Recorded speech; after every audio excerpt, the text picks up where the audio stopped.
시계 역사는 허상이 아닐까. 빌런입니다. 이번에 리뷰할 브랜드는 르부아 앤코, 모델은 바통입니다. 저도 이 브랜드는 처음 보는데요. 마이크로 브랜드라고 하기에도 애매하고 독립 브랜드라고 하기에도 애매해요. 1940년대 크로노그래프에 기반을 둔 복각 시계 브랜드입니다. 가장 중요한 스펙부터 말씀드릴게요. 사이즈 39mm, 크로노그래프 치고는 꽤 작은 사이즈, 두께 13.9mm로 두꺼운 편인데요. 돔글래스의 두께 비중이 큰 편이라 실제 두께는 10mm 중반 정도입니다. 러그트럭 47.35mm로 평범하고 러그폭 20mm, 칼리버 LC 450 라주페레 베이스고요. 60시간의 파워 리저브, 수동, 핸드 와인딩, 컬럼 휠, 더블돔 사파이어 크리스탈, 오바 50m 방수. 이건 대중들을 위해서 만들어진 시계는 아니라고 생각합니다. 티헤미 같은 스와치 계열의 메스티지 브랜드, IWC나 롤렉스 같은 메인 럭셔리 브랜드, 주라드 페르고나 글라슈데 오리지널, 제니스 같은 마이너 럭셔리를 거쳐 하이엔드와 마이크로 브랜드를 포함해서 온갖 현행 시계 브랜드의 맛을 본 뒤에 여기서도 더 이상 만족하지 못하는 애호가분들을 위한 브랜드입니다. 제가 질문 하나 드리겠습니다. 롤렉스, 파텍 필립, 오드마 피게의 공통점이 무엇인지 아십니까? 이렇게 스스로에게 자신이 있는 시계 브랜드는 신스, 연도를 내세우지 않습니다. 조금 냉정하게 생각해보면 쿼츠 파동 당시 오피셜하게 파산한 브랜드가 62.5%, 소유권을 상실하거나 이름만 남은 좀비 시계 브랜드까지 합치면 90% 이상 죽었다고 보는 게 맞습니다. 그러면 지금 존재하는 수많은 시계 브랜드는 어디서 온 건가요? 우리가 알고 있는 거의 대다수의 시계 브랜드들의 역사와 헤리티지는 그것이 하이엔드 브랜드든 럭셔리 브랜드든 현대에 와서 만들어진 케이스가 많습니다. 파산한 적이 있는가? 시계를 만드는데 외부의 압박이 없는가? 주인이 바뀐 적이 있는가?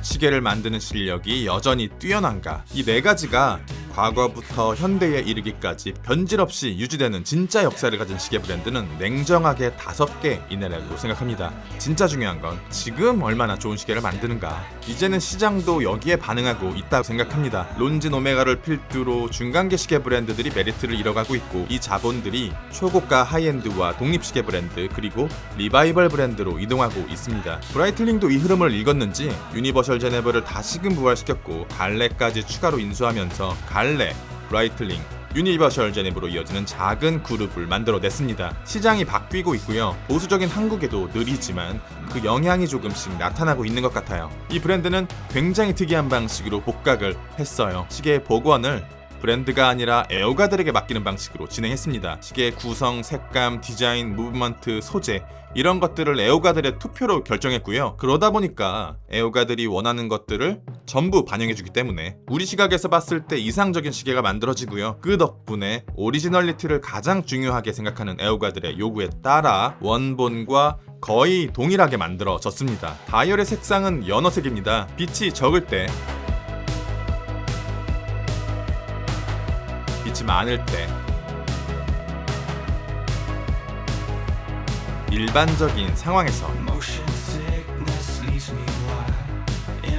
연어색 다이얼이 과거에는 최상위권 브랜드에 아주 가끔 활용되는 색상이었는데 최근에는 브랜드 포지션에 상관없이 사용되는 것 같아요. 하지만 이 연어색이 빈티지 드레스워치를 베이스로 두고 있다 보니 스포츠나 다이버가 주가된 중저가 브랜드에서는 보기 힘든 편이에요. 속도를 재는 타키미터와 거리를 재는 텔레미터는 브러싱이 발려진 바깥쪽에, 아플리케 인덱스와 서브 다이얼 2개는 샌드블라스트 마감이 발린 내부에 위치하고 있습니다. 3시는 적상계, 9시는 초침, 2개의 리프 엔지와 크로노그래프 장침입니다. 외부와 내부의 마감 방식이 서로 다르기 때문에 각도에 따라 이렇게 두 영역이 구분되기도 하고요. 합쳐지기도 해요. 현대 시계 브랜드 중에서는 이렇게 완전한 1940년대 크로노 베이스는 보기 어렵고요. 브라이틀링 프리미에르가 이 시대의 디자인을 현대적으로 재해석한 모델이 아닐까 싶습니다. 기본적인 가격대가 상당히 높은 시계지만 시계의 완성도는 상대적으로 되게 좋은 편입니다. 이 정도 수준의 퀄리티를 대중적인 브랜드에서 찾는다면 IWC 포르트 기저 포지션까지는 올라가야 한다고 생각하고요. 디테일은 확실하게 보여드릴게요. 밀키링을 완벽하게 잡은 도명 사파이어 크리스탈, 인덱스, 미드 케이스와 러그의 베벨링, 페이스백, 조금 더 가까이, 크로노 버튼의 수평과 유격도 잘 잡은 편이고,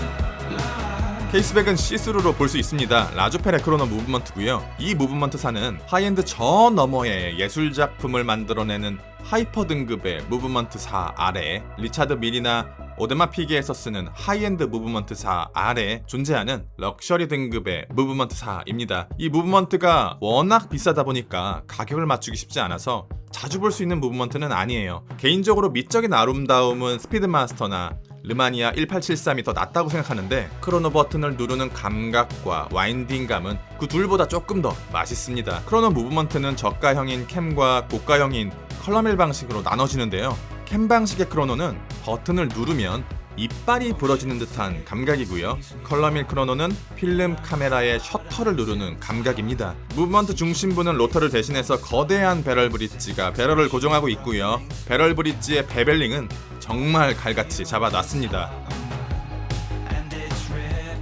위에는 제네바 스트레이프,